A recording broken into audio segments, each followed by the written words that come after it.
এক বাদশাহ, আপনারা আমার কথা বুঝেননি, তার মাকে নিয়ে গল্প করতেছে রাজমহলে। বাদশাহ ছিল খুব ধর্মবিরু, আল্লাহ দেখে একজন হুজুর এই রাস্তা দিয়া যাইতেছে। বাদশাহ এই হুজুরকে আইনা উনি ওনার চেয়ারের মধ্যে হুজুর বসায়া বাদশাহ দাঁড়াই দিছে। মার কাছে বড় আশ্চর্য লাগলো যে এই দেশের প্রধানমন্ত্রী একটা হুজুর এদিকে চেয়ার ছেড়ে দিল, আবার নিজে দাঁড়ায় গেল, হুজুর চেয়ারে বসায় রাখলো। এটা কোন কারবার? হুজুর চেয়ারে বসা আর বাদশাহ দাঁড়ানো, কথাবার্তা শেষ। হুজুর যখন চলে গেছে তখন মা বলল, ছেলে তুমি তো এই দেশের প্রধানমন্ত্রী। বলো হ। আচ্ছা তোমার তো একটা মান সম্মান আছে, এই আসনটা তোমার, এই চেয়ারটা তোমার, এটার মধ্যে আর কেউ বসতে পারবে না, বসবার অধিকার নাই। একটা হুজুর তুমি তোমার চেয়ারের মধ্যে বসাইয়া তুমি দাঁড়াই রয়েছ, এই কারণেই তোমার বাদশাহ বানাইছিলাম আমরা। বাদশাহ বলল, মা আমি কেন হুজুর এই সম্মানটা করছি আমি এখন বলবো না, সময় মতে বলবো, সময় মতে বলবো। ঠিক আছে, তুমি সময় মতে আমার প্রশ্নের উত্তর দিবা। তুমি যে কর্মকাণ্ড করছো এটা আমার পছন্দ হয় না। অনেকদিন পরে এই মা তার ছেলেকে নিয়ে আবার গল্প করতে বসে। এখানে হঠাৎ করে দেখে একটা লজ্জার কথা, একটা মুরগ একটা মুরগির উপরে গিয়া শোয়া রয়েছে। তো ছেলে বলতেছে, আম্মা এই যে মোরগটা মুরগির উপরে উঠল, মুরগিটা মুরগের কি হয়? মা বলল, পুত্রে মুরগিটা তো হইল মুরগের মা। তা আম্মা এটা কেমন কথা, মার উপরে সন্তানে শোয়া রয়েছে? মা বলল, তুই আমার এমন একটা লজ্জা দিবি। বাদশাহ বললেন, আমার লজ্জা দেওয়ার জন্য বলছি না, বুঝবার জন্য বলছি। আমি কেন আলেমকে সম্মান দিছিলাম? যদি এই দেশে আলেমরা মানা থাকত, মুরগ আর মুরগির যেই দশা মানুষের হলো এই দশা। এই কারণে আলেমকে আমি শ্রদ্ধা করতে পারত, সম্মান করতে পারত। আমরা আলেমদেরকে সম্মান করব। আমরা রাজি আছি না সবাই? ওলামা একরাম বিনা স্বার্থে আপনার ছেলেকে আলেম বানাইছে, আপনার ছেলেকে হাফেজে কোরআন বানাইতেছে, আপনার ছেলেকে আল্লাহওয়ালা বানাইতেছে। কেন? আপনার ছেলেকে জাহান্নামের আগুন থেকে রক্ষা করে জান্নাতের দিকে সাপ্লাই করতেছে। ঠিক না?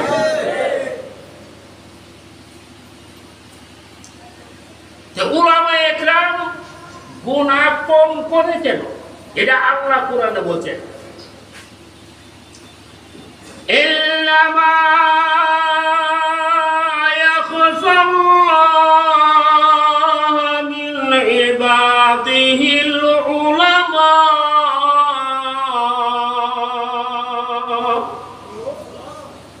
আল্লাহ কবি জানেননি, আলেমরা আমাকে ডরা, ভয় করে। আর আপনারা জানেন যে আল্লাহকে ডরা সেও গুনাহ কম করে। ঠিক না বেটি? যার ভিতরে আল্লাহর ভয় আছে, নীরব নির্জনে গুনাহ করবার সুবিধা পাইল, সে গুনাহ করবে না। ঠিক না বেটি?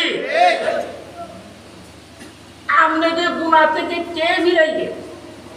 আল্লাহর কোরআনের দাবি হইল, খুদার ভয় যদি তোমার অন্তরে থাকে, ভয়ে তোমাকে গুনাহ থেকে ফিরে রাখবে। আল্লাহর ভয় যদি তোমার অন্তরে না থাকে, যতই আমরা ওয়াজ করি তুমি গুনাহ থেকে ফিরতে পারবে। তাহলে ওলামারা গুনাহ কম করে কেন? আল্লাহ কহে অন্তরে আমার ডর আছে, আমার ভয় আছে, এখানে গুনাহ কম করে। ভয় থাকলে যে মানুষ গুনাহ করে না। শুনেন একটা ছোট্ট একটা ইতিহাস আমি শোনাই। আব্দুল্লাহ ইবনে ওমর রাদিয়াল্লাহু তাআলা আনহুর নাম আপনারা শুনছেন।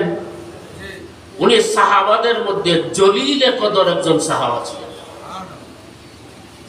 উমর রাদিয়াল্লাহু তাআলা আনহুর ছেলে আব্দুল্লাহ,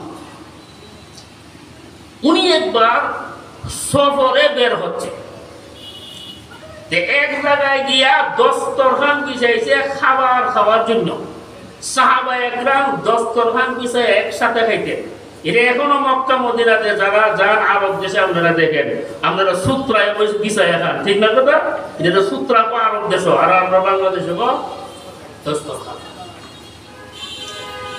আব্দুল্লাহ ইবনে ওমর রাদিয়াল্লাহু তাআলা আনহু যে দস্তরখান বিছাইছে খানা খাবে, দেখে মরুভূমিতে একটা রাখাল বকরি রাখতেছে।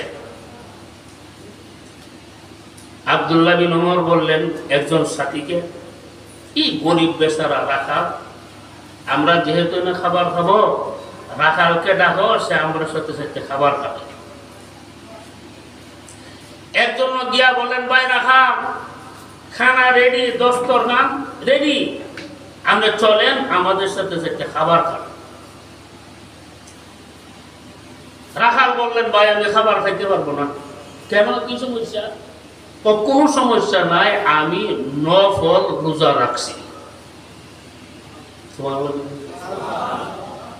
মরুভূমির রাখাল, লৌহ হাওয়া, আগুনের মতন গরম, রাখে বকরি, নফল রোজা বলে লাগছে। আয়েশা বললেন, হুজুর রাখাল খাবে না, নফল রোজা রাখছে। তখন আব্দুল্লাহ ইবনে ওমর রাদিয়াল্লাহু তাআলা বুঝে বলছেন, এই লোকটা আল্লাহর ওলি। কারণ ওলিদের একটা গুণ হলো তারা ফারায়েজ গুলি আদায় করে নফলের মধ্যে তারা লিপ্ত হয়ে যাবে। যেমন এক হাদিসে রাসূল ফরমান, মা তাযালু আবদি ইয়াতাকাররাবু ইলাইয়া বিন নাওয়াফিল,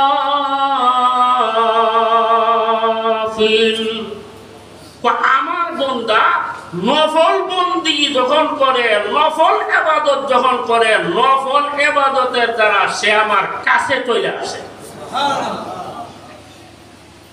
আর আল্লাহর কাছে যাওয়ার অর্থ হলো ওলি। আপনারা ওলি এবার মনে চাই, আপনারা ওলি এবার মনে ওলি মানে আল্লাহর বন্ধু, আল্লাহর নৈকট্যশীল। আপনি যদি অ্যাকচুয়ালি আল্লাহর নৈকট্যশীল বান্দা হইতে চান, ফরজ ইবাদতের মধ্যে নফলের মধ্যে লাগেন, এই নফলের দ্বারা আপনি আল্লাহর ওলি কামেল হয়ে যাবেন।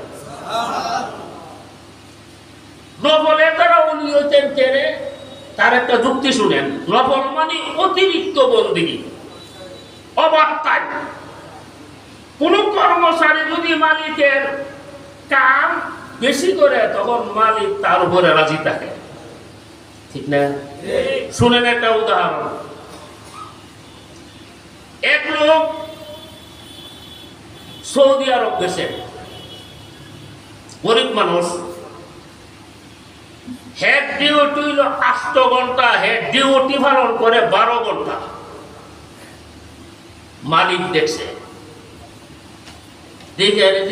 তোর বাড়ি বাংলাদেশ,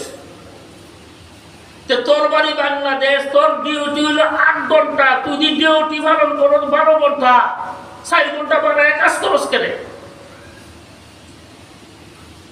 তখন এই বলল, মালিক আমি যুবক মানুষ, 8 ঘন্টা কাজ করে বাসার মধ্যে গিয়ে ঘুমাইয়া থাকুন, আমার ভালো লাগে না, মনে করলাম মালিকের কাজ ওই বানাইয়া করি। মালিক বললেন, আরে দাদা, তুই যে 4 ঘন্টা কাম বানাইয়া করো, 4 ঘন্টার বেতন তো হইতে না, বেতনের আমার দরকার নাই, আপনার লাভ করবো, আমার লাভ করলে চলবো। মালিক খুশি না বেজা? মালিকের মন কিন্তু কিনা লাগছে, ঠিক না? 6 মাস পরে মালিক আবার এর কাছে আসছে, এসে বলে, রে বাংলাদেশি, বাংলাদেশের মধ্যে তো সহায় সম্পদ অর্থ করি কেমন? তখন বললো যে সাহেব, বাংলাদেশে আমার কোনো অর্থ সম্পদ নাই, আমার সামান্য একটু বাড়ি ছিল, এটা বিক্রি করে আমি বিদেশ আসছি। এখন আপনার মার্কেটে আমি কাজ করি, আপনি মাসে যে বেতনটা দেন, এই বেতনটা দেশে পাঠাইলে আমার মা বাপ বিবি বাচ্চা খাইয়া যান বাসা। এই হলো আমার সাংসারিক অবস্থা। মালিক বলল ঠিক আছে তুই দাঁড়া, মার্কেটের ম্যানেজারের রেখে আনছে মালিক। ম্যানেজারকে এনে বললো, এই ম্যানেজার শুন, এই মার্কেটের মধ্যে আমার 100টা দোকান আছে, আমার অর্থ সম্পদের অভাব নাই, আজকে থেকে 5টা দোকানে বাংলাদেশের নামে লেখা দিয়ে লাইলাম। এইটা বুক দখল করে খাই। মালিক এই গরিব বেচারার নামে 5টা দোকান লেখা দিয়ে লাইছে। কেড়ে লেখা দিছে 8 ঘন্টা ডিউটির দ্বারা না, বেশি না 4 ঘন্টা ডিউটির দ্বারা। ঠিক না? আরো জোরে কা তোর নামে আমি 5টা দোকান লিখে দিলাম। আমরা তখন ফরজের উপরে তখন নফল বন্দেগী করব, নফল নামাজ করব, জিকির আজকার করব, আল্লাহ বিল্লাহ করব, মুরাকাবা করব, আল্লাহর ধ্যানে মগ্ন থাকব, জিকির আজকার মগ্ন থাকব, আল্লাহ কো বেহেশত লিখে দিলেন নামে। যা উনি কেমনে হইবেন? আমরা ফরজ বন্দেগীর সাথে সাথে নফল বন্দেগী চলাইবেন। 1 সেকেন্ড নামাজ নামে একটা নামাজ আসেনি, কোন সময় পরে সূর্য ওঠা পরে। এই 1 সেকেন্ড নামাজটাই আমরা বানাইয়া পড়ি না নবী পড়তো? আরো দূরে কর। আচ্ছা, এই দুনিয়াতে যত বড় আল্লাহ ওলি আছে, খবর অলির অলি, সব নবীর নবী হইল আমরা নবী। ঠিক না? মিনিট জোরে কর, আরো জোরে। নবীর মতন নবী আলহামদুলিল্লাহ। নবীকে আল্লাহ বলছে হুজুর ওয়াসজুদ, আপনি আমাকে সিজদা করেন, ওয়াক্তারিব, আমার কাছে আসেন। এখানে স্বয়ং আল্লাহ আমরা নবীরে বলতেছে আপনি আমার কাছে আসেন। কেমনে আসবেন? সিজদা করেন। যতই সিজদা বাড়াইয়া করবেন ততই আমার কাছে আসবেন। সুবহানাল্লাহ। তাহলে আল্লাহর কাছে যাওয়ার একমাত্র যানবাহন হলো আল্লাহরে সিজদা করা। একবার এক সাহাবী কাব বিন রাবিয়া রাদিয়াল্লাহু তাআলা তাহাজ্জুদের নামাজের সময় আগেই উঠিয়া আল্লাহর রাসূলের জন্য উযুর পানি আর মিসওয়াকের ব্যবস্থা করে তুলেছে। নবী ঘুম থেকে উঠছে, উঠে দেখে আল্লাহ আমার আগে যে আমার উযুর পানির ব্যবস্থা করে রাখছে, এই লোকটা কেনা? নবী বলল, কে? আমার জন্য উযুর পানি রেডি করছো, মিসওয়াক রেডি করছো, তুমি কে? কাব বললেন, হুজুর আমি। তুমি? রাসূল ওযু করলেন, তাহাজ্জুদের নামাজ পড়লেন, ওরা বললেন, এ রাবিয়া তুমি আমার কাছে কি চাও? সুবহানাল্লাহ। এটা ওই যে ওযুর পানি ব্যবস্থা করে দিয়েছে, নবীর মনটা কি হয়ে গেছে? খুশি হয়ে গেছে। তখন তুই আমার কাছে কি চা? আমরা বললাম হুজুর অস্ত্র গরমের বাজার 5টা দোকান কিনে দেবে। ঠিক না? ডাহা গুলশান একটা বাড়ি বানায় দেবে। আল্লাহর নবী বলেন, এ রাবিয়া শেষ রজনীতে তাহাজ্জুদের নামাজ আমি পড়ব, আমার জন্য উযুর পানির ব্যবস্থা করলে, মিসওয়াকের ব্যবস্থা করলে আমার মনটা এত খুশি হয়ে গেছে, তুমি চাও আমার কাছে কি চাইবা? সুবহানাল্লাহ। ওই সময় রাবিয়া বলেন, ইয়া রাসূলুল্লাহ আমি আপনার কাছে কি চাবো? চাইলে আপনি দিবেন নি? বলো অবশ্যই দিব। রাবিয়া বলেন, ইয়া রাসূলুল্লাহ আমি আর কোনো কিছু চাই না, আমি বেহেশতে আপনার সঙ্গী হইতাম চাই। আল্লাহর নবী বলেন, রে রাবিয়া তুমি অন্য কোনো জিনিস চাও, বলেন না, আমি আর কোনো জিনিস চাই না, আমি দুনিয়ার রাজমহল চাই না, খেত কামার চাই না, বাড়িঘর চাই না, বিল্ডিং চাই না, আমি একমাত্র জান্নাতে আপনার সঙ্গে থাকতে চাই। জোরে বলেন সুবহানাল্লাহ। আল্লাহর নবী বলে, সাহাবী তুমি কি আমার সাথে জান্নাতে থাকতে চাও? সাহাবী বলেন, হুজুর জান্নাতে আপনার সঙ্গে আমি থাকতে চাই। তখন নবীজি বলেছিলেন, আইন্নি আলা নাফসিকা বিকাসরাতিস সুজুদ। সাহাবী রে, তুমি যদি আমার সাথে জান্নাতে থাকতে চাও, তুমি নিজের নিজে সাহায্য করো। কেমনে? তুমি বেশি বেশি আল্লাহকে সিজদা করো। এই সিজদার বরকতে তুমি জান্নাতে আমার সঙ্গী হইয়া যাইবা। আল্লাহর নবী জীবনে কোনদিন তাহাজ্জুদের নামাজ ছাড়েন নাই, নবী ইশরাকের নামাজ ছাড়েন নাই, নবীজি আওয়াবিনের নামাজ ছাড়েন নাই। নবী সবসময় ফরজ বন্দেগীগুলির পরে নফল বন্দেগী নবী করতেন। নবীর আদর্শে আদর্শবান হইয়া এই দেশের মধ্যে যত ওলি আউলিয়ারা আছে তাদের সাথে আপনারা থাকবেন, সময় কাটাইবেন। দেখবেন আউলিয়ারা ফরজ বন্দেগীর পরে তারা নফল বন্দেগী করে, ঠিক না বেটি? আপনারা মাগরিবের নামাজের পরে 2 রাকাত সুন্নাত পড়ে ছুটাছুটি করে মসজিদ থেকে বের হয়ে আসেন। বহু আল্লাহওয়ালারা আছে 2 রাকাতের পরে আরো 6 রাকাত নামাজ পড়ে, ঠিক না বেঠিক? এই 6 রাকাত নামাজ রে আওয়াবিনের নামাজ বলে। মাগরিবের নামাজের পরে 6 রাকাত পড়ে, ফজরের নামাজের পরে তাসবিহ নিয়ে বসে থাকে, সুবহানাল্লাহ পড়ে, আলহামদুলিল্লাহ পড়ে, লা ইলাহা ইল্লাল্লাহ পড়ে, আল্লাহু আকবার পড়ে, তাসবিহগুলি পড়ে আর ঘড়ির দিকে তাকা। সূর্যটা কোন সময় উঠবে, নফল নামাজটা পড়বো। সূর্য যখন উদয় হয়ে যায় তখন এশরাকে নামাজ পড়ে, এশরাকে নামাজ পড়ে যখন বাড়ির দিকে রওনা হয়ে যায়।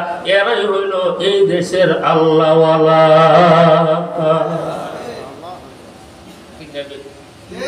আরো জোরে কও।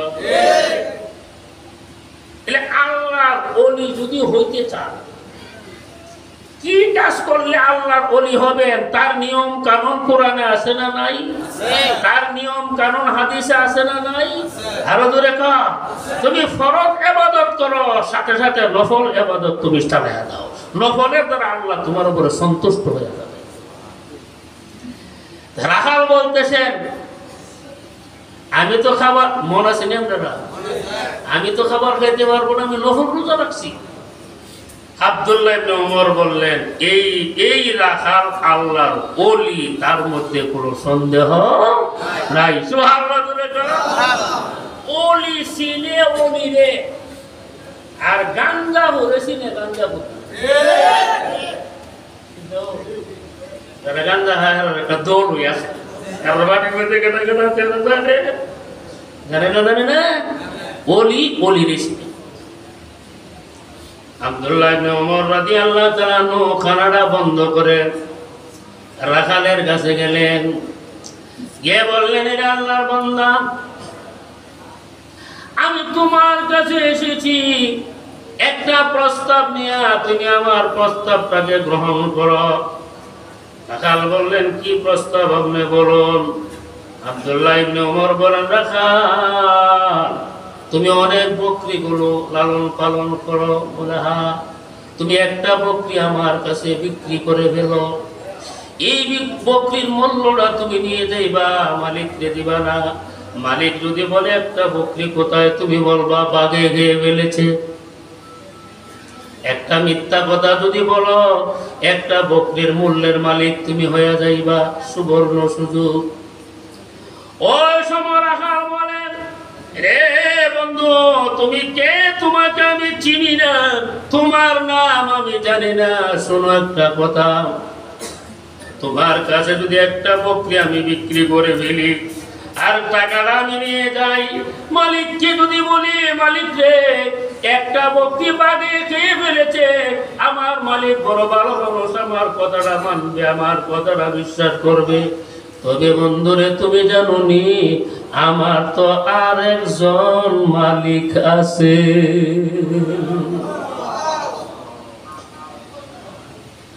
আব্দুল্লাহ বিন উমর বলেন, এ রাখাল, তোর আরেকজন মালিককে, ওই মালিকের পরিচয় দেস না, ওই মালিকের নামটা তুই বলস না।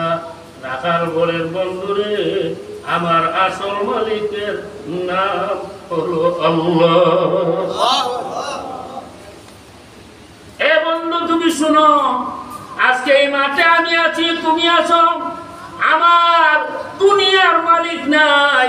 তুমি তো জানো আমার আল্লাহ এখানের মধ্যে আছে, ঠিক না বেটি? আমি যদি বকরিটা চুরি করে বিক্রি করে ফেলি, দুনিয়ার মনিব দেখবে না কে তোমার আল্লাহ তাকায়া রয়েছে, আমার আল্লাহ তাকায়া রয়েছে। সুবহানাল্লাহ ধরে কর। কাজে আমি তোমাকে বকরি চুরি করে বিক্রি করব না তোমার নিকট। ওই সময় আব্দুল্লাহ বিন উমর রাদিয়াল্লাহু তাআলা বললেন, এ রাখাল, কে তোমার মালিক, নামটা বলো। রাখাল বললেন, অমুক হইল আমার মালিক। আব্দুল্লাহ বিন উমর মালিকের বাড়িতে গিয়ে বলেন, হে বন্ধু, আমি তোমার বাড়িতে আসছি কেন? তোমার অমুক গোলামরা আমার কাছে বিক্রি করে দিল। মালিক আবার আব্দুল্লাহ ইবনে উমরকে চিনত, জিজ্ঞাসা করলো, হুজুর আপনি গোলাম কেন ক্রয় করবেন? বলে দরকার আছে। এই গোলাম আমার দরকার, এটা আমার কাছে আপনি বিক্রি করে ফেলেন। মালিক বললেন, ঠিক আছে, আমি মালিক আমি ওই মালিক গোলামটা আপনার কাছে বিক্রি করে দিলাম। আব্দুল্লাহ বিন উমর বলেন, রে আল্লাহর বান্দা, যে বকরিগুলি রাখালের আগে বকরিগুলো তুমি বিক্রি করে ফেলো। বকরিগুলো তিনি ক্রয় করলেন। এখন বকরির মালিক আর গোলামের মালিক হলেন আব্দুল্লাহ বিন উমর, ঠিক না বেঠিক? মালিক হইয়া রাখালের কাছে গিয়ে বললেন, এ রাখাল, তুমি শোনো, আজকে থেকে আমি তোমার মালিক হয়ে গেছি, তোমার বকরিগুলির মালিক আমি হয়ে গেছি। তোমার মনিবের কাছ থেকে তোমাকে আর বকরিগুলি ক্রয় করে নিয়েছি। আজকে থেকে তুমি আমার গোলাম হয়ে গেছো। রাখাল বললেন, হুজুর আমার মতন গোলাম রে কেন ক্রয় করলেন বুঝলাম না, আবার বকরিগুলি ক্রয় করলেন কেন বুঝলাম না। আব্দুল্লাহ বিন উমর বলেন, রাখাল, আজকে থেকে তুমি আমার গোলামি করতে হবে না, তোমাকে আমি আজাদ করে দিলাম, আর এই বকরি গরির মালিক তোমারে বানাইলাম। সবগুলো তুমি নিয়ে আল্লাহর ভয়, এই ভয় যার অন্তরের মধ্যে থাকে সে গুনাহ করতে পারে না, ঠিক না বেঠিক? আল্লাহ বলেন, ইল্লামা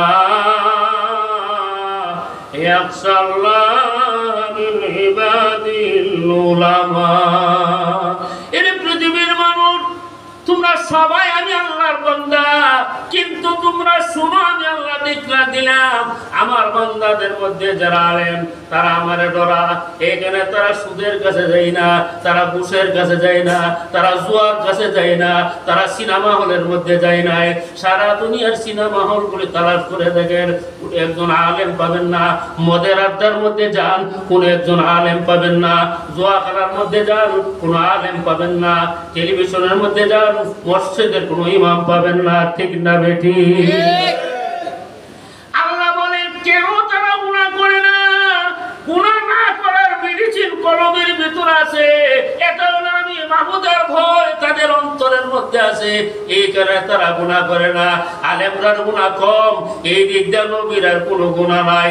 এখানে কিয়ামত পর্যন্ত নবীদের খলিফা হইল আলেমরা। আল্লাহ রাসূলের হাদিসের মধ্যে ফরমান, রাহমাতুল্লাহি আলা খুলাফাই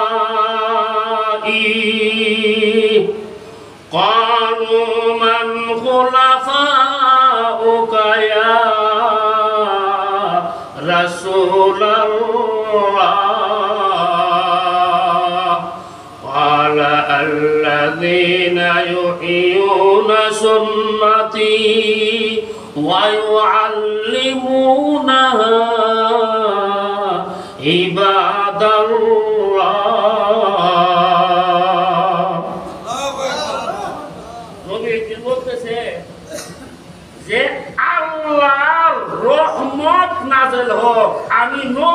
খলিফাদের উপর। এই কথা তখন নবী বলছে, সাথে সাথে সাহাবায়ে কেরাম আল্লাহর রাসূলকে প্রশ্ন করলেন, মান খুলাফাউকা, ইয়া রাসূলুল্লাহ, আপনার খলিফা কারা, আপনার প্রতিনিধি কারা? সাহাবায়ে কেরাম প্রশ্ন করছে। তখন নবী উত্তর দিয়েছে, আল্লাযীনা ইউহিউনা সুন্নতি ওয়া ইউআল্লিমুনাহা ইবাদাল্লাহ।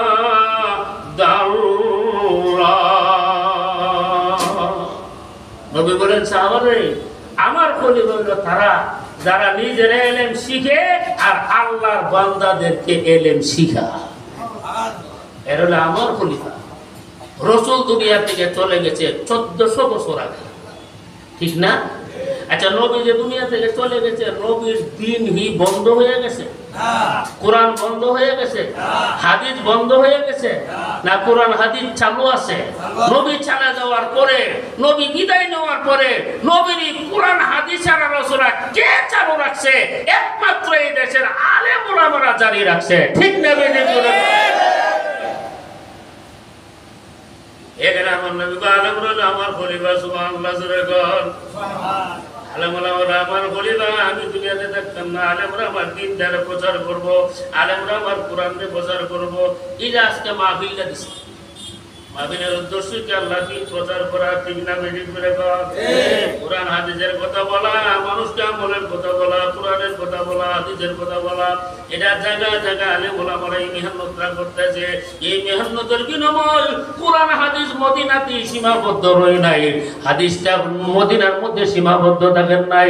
এই কোরআন হাদিসের চর্চা সারা বিশ্বের মধ্যে প্রচার হয়ে গেছে। আর সারা বিশ্বের মধ্যে যে কোরআন হাদিসের চর্চা হয়েছে, তার পিছনে একমাত্র উলামায়ে কেরামদের অবদান।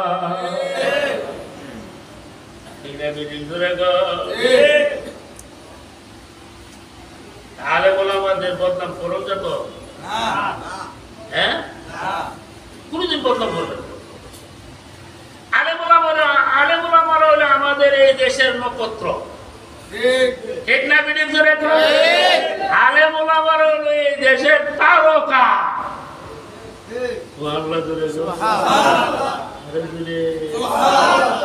আলেম ওলামাদের বদনাম করে। আর কিছু মানুষ আছে আলেম ওলামাদের বদনাম করে। আচ্ছা, বদনাম করো, বদনামেরও দরকার আছে, আছে না? না, কারণ আল্লাহর ওলিদের একটা আলামত হলো তারে কিছু মানুষকে বদনাম করবে। আর একটা লোককে যদি সকলে প্রশংসা করে, সে আল্লাহর ওলি না, সে আল্লাহ ওলি না। তার বিরুদ্ধে কিছু সমালোচনা থাকতে হইব, ঠিক না? বিরোধ করে কইতাম নি একটা ঘটনা। এক বুজুর্গ বহুত বড় আল্লাহর ওলি ছিলেন। তো হঠাৎ করে উনি গরিব হয়ে গেছেন, নিঃস্ব হয়ে গেছে। একটা দাসী ছিল। দাসী বলতে, হুজুর আপনি তো গরিব হয়ে গেছেন, আপনার অর্থ সম্পদ বলতে কিছু নয়, আপনি অভাবের মধ্যে আছেন। একটা কাজ করেন, আমাকে বিক্রি করে দেন। আমাকে বিক্রি করে দেওয়ার পরে যে মূল্যটা আপনি পাবেন, এটা দিয়ে কিছুদিন চলতে হবে। আল্লাহর ওলি বললেন, ঠিক আছে, তোমাকে আমি বিক্রি করে দেব। দাসী বললেন, ঠিক আছে, আমাকে যে বিক্রি করবেন, একটা শর্ত, একজন আল্লাহওয়ালার কাছে আপনি আমার বিক্রি করবেন। বুজুর্গ বললেন, ঠিক আছে, একজন আল্লাহওয়ালা আমাদের এই দেশে আছে, উনি হইল নিজামউদ্দিন সুলতানজি। এই নিজামউদ্দিন সাহেব হলো এই দেশের সবচেয়ে বড় কুতুব, সবচেয়ে বড় আল্লাহর ওলি। উনার কাছে তোরে বিক্রি করব। দাসী বলল, হুজুর উনি যে আল্লাহর ওলি, আমার বিশ্বাস না। বুজুর্গ তর্কের বিশ্বাস না। এই লোকটারে সবাই প্রশংসা করে, কেউ বদনাম করতে শুনলাম না। আর ওলি দেখতে একটা আলামত হলো, তার কিছু বদনাম করুন লাগবো। আর তারা সবাই প্রশংসা করে দেয়, আল্লাহর ওলি লোকের দেয়। বুঝতেছেন আমার কথা? আল্লাহর ওলি বলেন, শোনো, নিজামউদ্দিন সাহেবের কাছে তোমার আমি বিক্রি করুন 3 দিনের খিয়ারে শর্তে। মানে আমি এমন ভাবে বিক্রি করুন যে আমার দাসী আপনার বাড়িতে 3 দিন অবস্থান করবে। এই 3 দিনের ভিতরে যদি আপনাকে পছন্দ করে দিলে বিক্রি ঠিক থাকবে, আর যদি আপনাকে পছন্দ না করে দিলে বিক্রি হয়ে যাবে, বাতিল হয়ে যাবে। তুমি 3 দিনের ভিতরে যাচাই করবে উনি আল্লাহর ওলি কিনা। ঠিক আছে। সুলতান নিজামউদ্দিন রহমাতুল্লাহি আলাইহি ওনার কাছে দাসীরে বিক্রি করে দিয়েছেন। নিজামউদ্দিন সাহেব রহমাতুল্লাহ আলাইহি ওনার অন্তরের চোখ খোলা ছিল। অন্তর্দৃষ্টি খোলা। কেমন অন্তর্দৃষ্টি বলে, একবার ওনার বাড়ির মধ্যে একজন মেহমান আছে। নিজামউদ্দিন সাহেব রহমাতুল্লাহ আলাইহি বলেন মেহমানের জন্য খাবার আনো। যখন কর্মচারীরা ভিতর বাড়িতে গেছে খাবার আনার জন্য, তখন মেহমান মনে মনে যদি আজকে মাছের বোনা দিত খুব মজা লাগতো। মেহমানের এই মনের কল্পনাটা আল্লাহ নিজামউদ্দিন সাহেবের কলবের ভিতরে ঢেলে দিচ্ছে। এই নিজামউদ্দিন তোর মেহমানে মাছের বোনা খাইতে চা, যারে বলছিল খাবার আনতো তারে বললো ঠিক আছে ওর খাবার আনছো না, একটু পরে আনবা। কিছু সময় পরে দেখে অপরিচিত একটা লোক খানার খঞ্চা নিয়ে আসছে, তার মধ্যে মাছের বোনা। মেহমানকে বললো এই মাছের বোনা দিয়ে খান, তবে জানে রাখেন যদি কোনো কিছু খাইবার মনে চা আগের থেকে যেমন মনে চা হঠাৎ করে ছেলে কেটে দেবো, মনটা যেমন হঠাৎ করে না চা হঠাৎ করে ছেলে অসুবিধা অক্ষতিকে আমরা রান্না দেবো, এমন অন্তর্দৃষ্টি খোলা ছিল নিজামউদ্দিন রহমাতুল্লাহ আলাইহি। সুবহানাল্লাহ। এই দাসী যে কেড়ে এই বুজুর্গের বাড়িতে এসে বুজুর্গ তো এলহামের মাধ্যমে জেনে গেছে। একদিন দাসীরে বললেন তুমি একটা কাজ করো, আমার এই প্রতিবেশীর বাড়ি থেকে আমার জন্য একটু আগুন নিয়ে আসো। আগে কিন্তু দিয়া চলাই ছিল না, আগুন এক বাড়ির থেকে আরেক বাড়িতে নিত। ঠিক আছে, মুরব্বীদের জিগায় দেখেন, আগুন একবারের থেকে আরেকবারের থেকে আগুন নিত। ঠিক না বেটি? অমুক ওই আমার প্রতিবেশীর বাড়ি থেকে একটু আগুন নিয়ে আসো। দাসী গিয়া বললেন আল্লাহর বান্দারা, নিজামউদ্দিন আল্লাহর ওলি বলছেন একটু আগুন দেওয়ার জন্য। প্রতিবেশী বলতেছেন নিজামউদ্দিন আল্লাহর ওলি তুই কইতেছ, এত আস্থা ডাহা। নাউজুবিল্লাহ ধরে কর,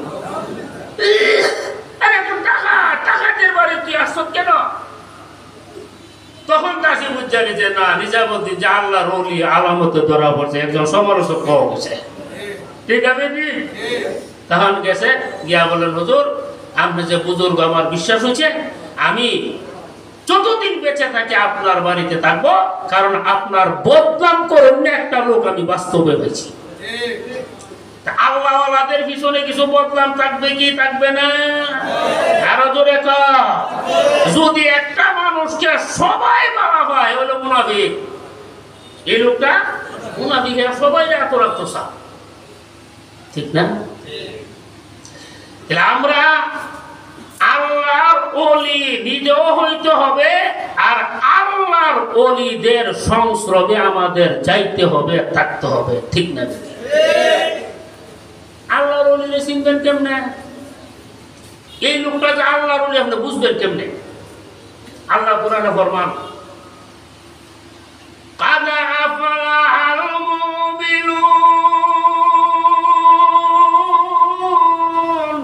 الذين هم في صلاتهم خاشعون والذين هم عن اللغو معرضون والذين هم للزكاة فاعلون والذين هم لفروجهم حافظون إلا على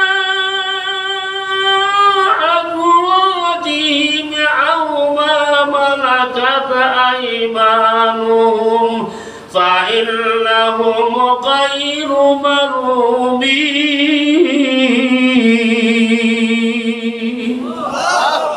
এই আয়াতের মধ্যে তাদের কয়েকটা লক্ষণ আল্লাহ নিজে বয়ান করছে। সেটা বলি আল্লাহর বন্ধু। আচ্ছা, আমার বন্ধু কারা কারা আমি না চিনাইলাম না চিন্তার বা আমি কম লাগবো আমার অমুক অমুক বলে অস্ত করে আমার বন্ধু, তখন আমার বুঝলাম এই অমুক বলে হুজুরের বন্ধু। তখন আল্লাহর বন্ধু কারা কারা আল্লাহ না চিনাইলাম না চিন্তার বা আল্লাহ কোরআনে চিনাই দিছে আমার বন্ধু কাটা চিনো। আমার বন্ধুর যত গুণ আছে সর্বপ্রথম গুণ হলো সে নামাজ পড়ে। এটা হলো আমার বন্ধুর ফল্লা গুণ। সুবহানাল্লাহ। নামাজ কি আল্লাহরে সিজদা করা, আল্লাহর বন্ধু যারা আল্লাহরে সিজদা করবে, ঠিক না বেটি? আল্লাহর ওলির পরিচয় কেমনে দেখাইছে? নামাজ পড়ে নি, নামাজ পড়ে খুশু খুজুর সাথে দিলে আউলিয়ার একটা গুণ তার মধ্যে পাওয়া গেছে। সুবহানাল্লাহ। জোরে কর, জোরে কর, জোরে কর। আচ্ছা, এই দুনিয়াতে যত গাউস কুতুব আউলিয়ার আছে তারা জীবনে নামাজ ছাড়ছেনি না। আব্দুল কাদের জিলানী রহমাতুল্লাহ আলাইহি বলেন, রহমাতুল্লাহি আলাইহি, নাম শুনছেন না আপনারা? উনাকে আল্লাহ তাআলা মাতৃগর্ভ থেকে বেলায়েত দান করেছিলেন। একবার এক মুরিদে ওনার দিকে এলো, আপনি জানলা বলি হয়েছে বুঝছেন কোন খবর? জিলানী রহমাতুল্লাহ আলাইহি বলেন, শিশুকাল থেকে আমি বলছি আল্লাহ আমার বেলায়েত দান করছে। কেমনে? সকালবেলা আমার আম্মা যখন আমার মাদ্রাসা পাঠাইতো, আমি ঘর থেকে বের হওয়ার সাথে সাথে আসমান থেকে দুইজন ফেরেশতা নাযিল হয়ে যেত। একজন ফেরেশতা আমার ডানে আর একজন ফেরেশতা আমার বামে। দুইজন ফেরেশতা আমারে চেক দিতে দিতে, পাহারা দিতে দিতে মাদ্রাসা পর্যন্ত পৌঁছায় দিত। আমি মাদ্রাসার বারিন্দার দাঁড়ায় দেখতাম যে মাদ্রাসার ভিতরে বসবার মতন কোন জায়গা নাই, ফিল আপ।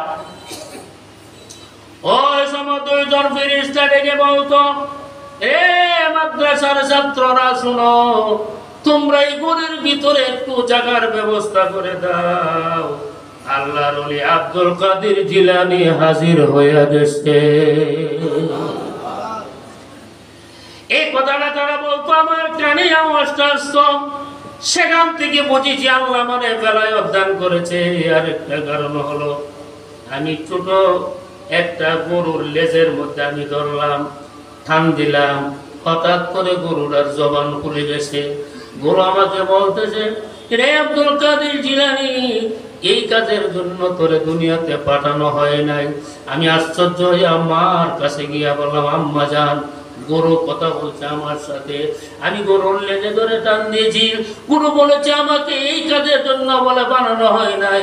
মা বললেন, আব্দুল কাদের, তুমি জিন্দেগিতে এই ধরনের ফালতু কাম আর করবা না, আল্লাহ তোমার বেলায়েতের মাকাম দান করছে।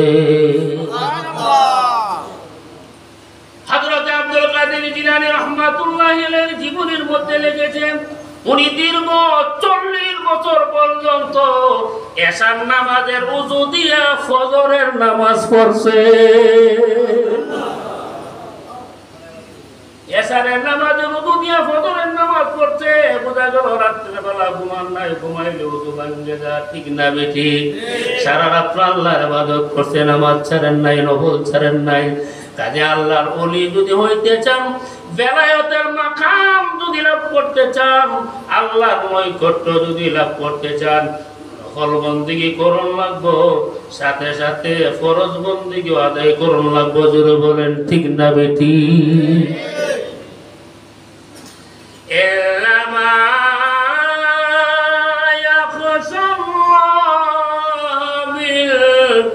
ইবাদিল উলামা,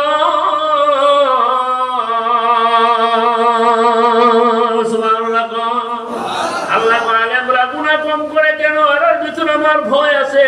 এখানে দুনিয়াতে গুনার যত আড্ডা আছে, আড্ডা বলের মধ্যে গিয়া দেখবা আলেম নাই, নাওদুরানে যাও গিয়া দেখবা আলেম নাই, সিনেমা হলের মধ্যে যাও গিয়া দেখবা আলেম নাই, প্রতিবারের মধ্যে যাও গিয়া দেখবা আলেম নাই, লাঠি খেলার মধ্যে যাও গিয়া দেখবা আলেম নাই, মদের আড্ডার মধ্যে যাও সেখানে আলেম নাই। তুমি যত নাফরমানির কাজের আড্ডা আছে, মজলিস আছে, সেখানে গিয়ে দেখবা আলেম নাই। আলেমরা যায় না কেন? আল্লাহ কন্যা যাওয়ার কারণ হলো এরার কলবের ভিতরে আমি মাবুদের ভয় আছে।